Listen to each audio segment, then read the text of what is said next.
fine. I had you ready for that 50K in 12 weeks because you had great big base based on, because we've been doing this for a while. That's the great thing about staying fit. When you don't take huge breaks off, you maintain your fitness and then we build on the fitness. It's crazy. I know. So congratulations on good decisions. Though it might not feel like a very good decision once we get into the meat of the plan. So if you go into your Training Peaks, you're going to see the two key features of this particular plan for you. Is one, want to get your body ready for that faster leg turnover and get your joints adapted to that sensation from your foot slapping the road. I do not recommend, never have, never will, using a trail shoe on the road. I just don't. A trail shoe, unless you're actually climbing rocks, then that, I mean, literally more climbing than trail running itself, you're probably going to have a rock plate in your shoe. You don't, that's heavy. It's good. You need it on the trail, but you really don't need it on the road. It's going to slow you down. Also, it's going to impact the amount of movement your foot is going to have in the shoe, and we don't want that on the road either. So my recommendation, if you don't have a good road shoe that you like, go try a couple out. I'm running in a pair of Adidas I got on sale at a Boulder Run Company, and they're not bad. I don't mind them very much at all. I'm always a huge fan of On. That has not changed. I like a shoe personally that has more response, meaning it doesn't do a lot of the work for me. You could bend it almost like a Nike Zoom or a Nike Free. A Nike Free, though, that's almost too little shoe. I don't mind the Vaporfly or the Zoom Fly from Nike, again, personally, but they don't last very long. They're so lightweight, they're so minimalist that, again, for a shoe you're going to be spending a lot of time in, you probably want to go with something with a little more to it than the Nike Free or the Nike Zoom Fly, Nike Vaporfly. The Zoom Fly is better, but the Flyknit and the Flyknit series is still good, but it was all designed to be as light and as little shoe as possible for someone who is fit enough to possibly break the 2-hour mark in the marathon. So yes, some of that has to do with the shoe, but also a whole lot of it has to do with the fitness. All that just to say, there is no magic shoe.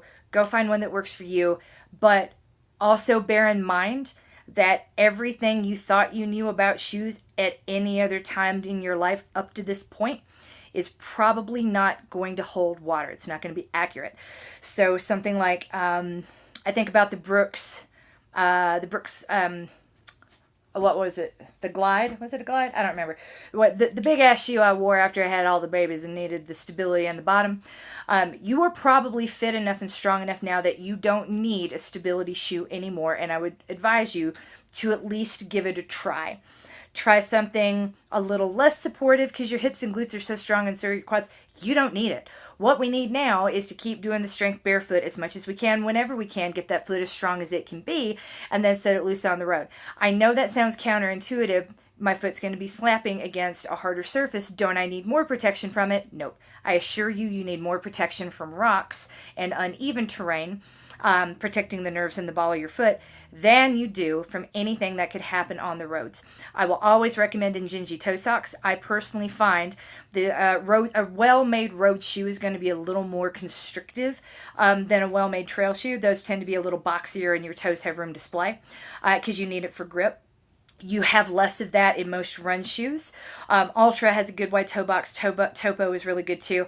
But if those shoes don't work for you, just about everything else is going to be a little bit more narrow at the toe joint than what you're used to. So to offset that and reduce blisters, we need to keep your toes separated.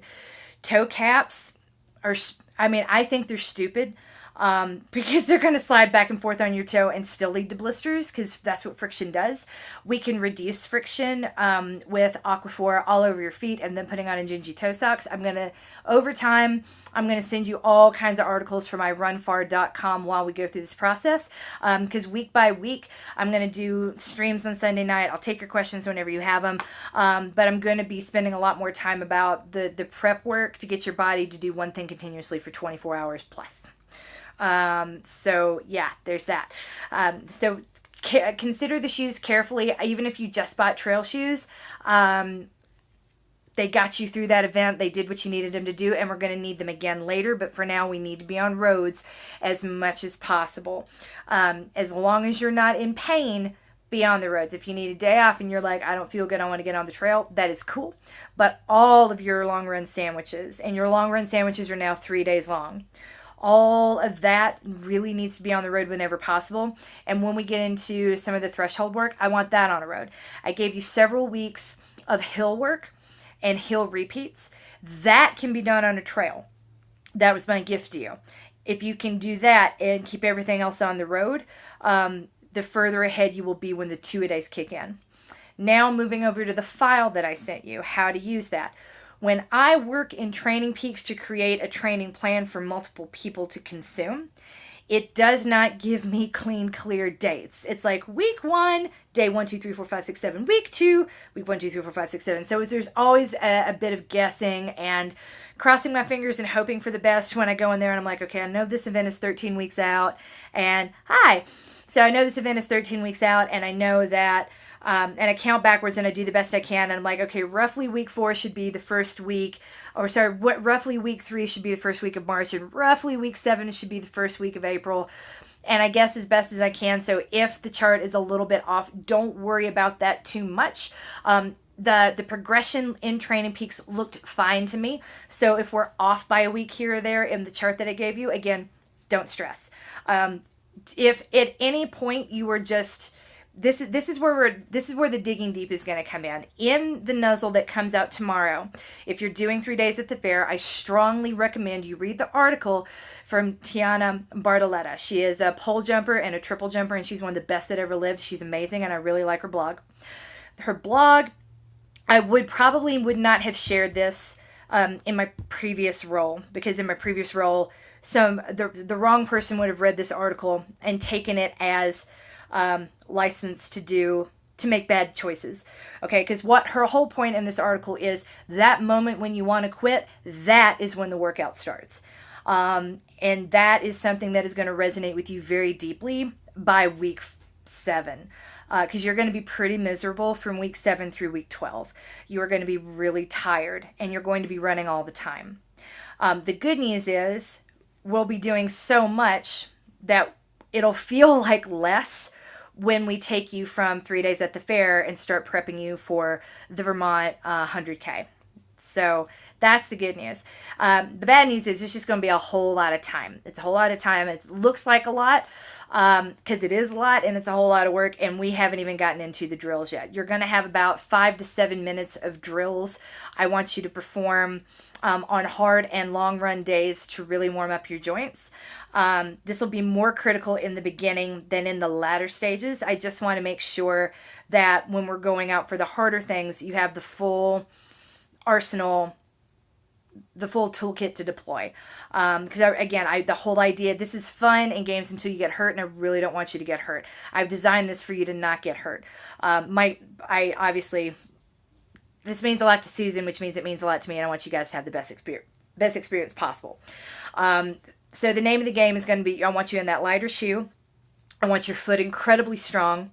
I want your foot and ankle working in concert, doing a lot of the work.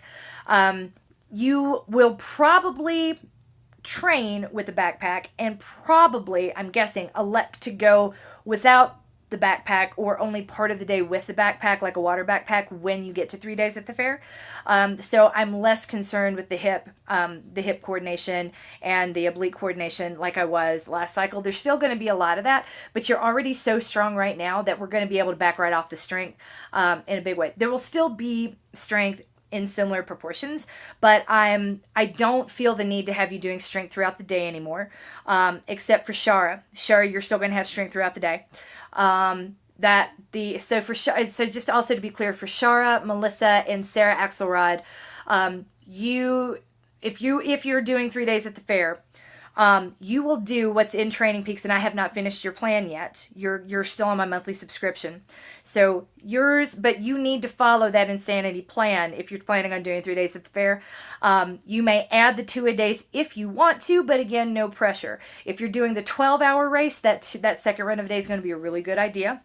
If you're doing the 12-hour race that starts at 9 p.m. instead of 9 a.m. on the 18th, because you want to finish with everyone rather than start with everyone, again, that's fine. But we need to take that into consideration as well, because running all night long is a slightly different beast than running all day long. And because it's that sensitivity to cold. And we don't need to have you running all night long, like doing your long runs at 2 a.m. or anything like that. But like that's not necessary. What is necessary, I would be like, if we could do that half-hour second run of the day instead of at sundown, so you get used to that cooling effect as it kicks in and the sun goes away, I would be like, let's just do the whole dang thing 20 minutes after your bedtime, 2 nights a week, so you get used to doing it tired and being a little pissed about it because this is past your bedtime. You know what I mean? So that's the psychological. This is more mental training than it is physical training, which is why those Insanity runs are so important. I want you to, I run, to give you perspective, I run Wash Park easily 4 days a week. I would do it 7 days a week, except sometimes the dude that I run with wants to go somewhere different. I don't get bored. I don't get bored of that. I don't get bored of any of my run paths. I just really, really like them. And that loop is 2.5 miles long. That is a 2.5 mile loop that people are like, oh, if I do it one more time, I'm going to vomit. You're on a 1 mile loop in a place that isn't bad, but it's a 1 mile loop for 24 hours. So we need to get you completely inured to that lack of change in the environment. Stimulation is going to have to come from within. A trick that you will learn when you're doing, these are harder to throw into a trail ultra as you would have seen at Rocky Raccoon. But a good rule of thumb, and this works in a marathon too, if you think you're tired and you kind of want to quit, that's when you do a stride or an accelerator. Generally speaking, an accelerator is about 20 seconds long. It's a controlled acceleration from a jog to 5K pace, no faster. It's not a sprint. Hold 5K pace for a couple of seconds, then a slow, easy deceleration back down to a jog. And the magic is in that deceleration that most people miss. So, but what we do there is we fire up, we just wake up your fast twitch muscles without fatiguing any of the large muscle groups. It's a very efficient, some would call it a hack. I hate the word hack. There are no shortcuts. This is the very definition of working smart instead of hard.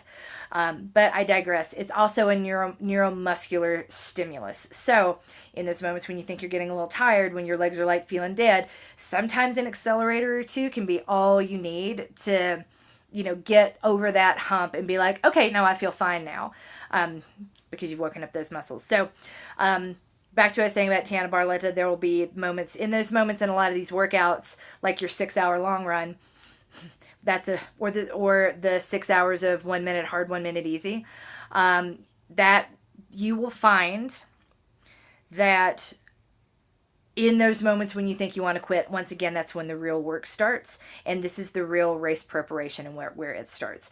Because if you do a stride and your legs don't wake up, that's when you go to the 1 minute hard, 1 minute easy pattern. And as mind-numbing as it sounds, it's actually a really good trick. That the time when you need to zone out of what you're doing because 6 hours seems so long, those tiny little units, 1 minute hard, 1 minute easy, 1 minute hard, 1 minute easy, instead of being maddening, you're focusing on each minute. And those minutes will pass really, really blessedly quickly. So you're going to learn a couple of mental tricks that should get you through this, and they'll be beaten into your head by the time you get there. So by the time you've started on race day, it won't be anything new. You'll be like, if you start to have that sensation of, I'm bored, why am I here, why do I want to do this, you'll have the tricks ready to mentally put you back where you needed to be, refocus, and continue doing that one thing incessantly on the 1 mile loop. So we're going to achieve a lot in the next few weeks. I'm really excited. I hope you will be too. I'm working on ways to get the strength to you in an easy to digest format that won't clog up your training peaks as well as my inbox. I apologize for falling a little bit behind lately. That's partially my fault. I mean, it's 100% my fault, let's be honest. There's been a lot going on. The strike last week did not help much either. And there have been some nights where I just get to the end of the day and I've saved all of the emails with comments and been like, ugh.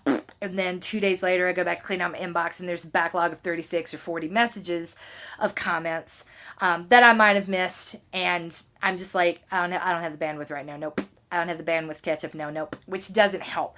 But my kid's been in my bed a lot. So the time I usually have to go clean out my inbox before bed has not been there. So I digress. If ever there's a note that you put in the comments box of a workout and I miss it or I don't respond to it, do not ever hesitate to be like, hey, coach, no, you didn't see this. And the easiest way to make sure that I do is to go back and respond in the post-activity comments in the workout that I missed, or to just copy paste it, put it in an email to MK at coachedandloved.com, and that will definitely get my attention. So those are the two fastest ways to get me something that I miss. And if ever I do, don't hesitate. Just know I got run over by a reindeer and try to get back out from underneath it. That's it. It's not you. It's totally me buried underwater somewhere. So there's that. That's all I can think of for now. I'm going to work on that format, getting the strength to you. But for now, you've got your work. I streamed it on Twitch a little bit, a little while ago. Earlier today, and it's already up on the YouTube channel. And I just performed all 4 strength moves. And yeah, so this week was 30 seconds each. Next week we go to a minute. And yeah, I think you can do these. If you can't, let me know. If they hurt your back, let me know. If there's anything adverse from this, do let me know. I'm also going to get the drill sheet out to you tomorrow and try to do a video where I walk through it. But it's a 3-day weekend and our ski pass doesn't work. Isn't valid this weekend. So with the kids around, God knows what'll happen. But this is my tentative plan for now on a Saturday night. Famous last words. There you go. You're coached, you're loved. Let's go win it 3 days at the fair. You've got that document in your inbox and you're planning your training peaks. At least 3 of you do. If you do have questions, do not hesitate to reach out, but don't look too far ahead and don't get too scared. Julie, this is going to look like nothing compared to what you were doing before. So, I mean, I'm not even worried about you. Yay!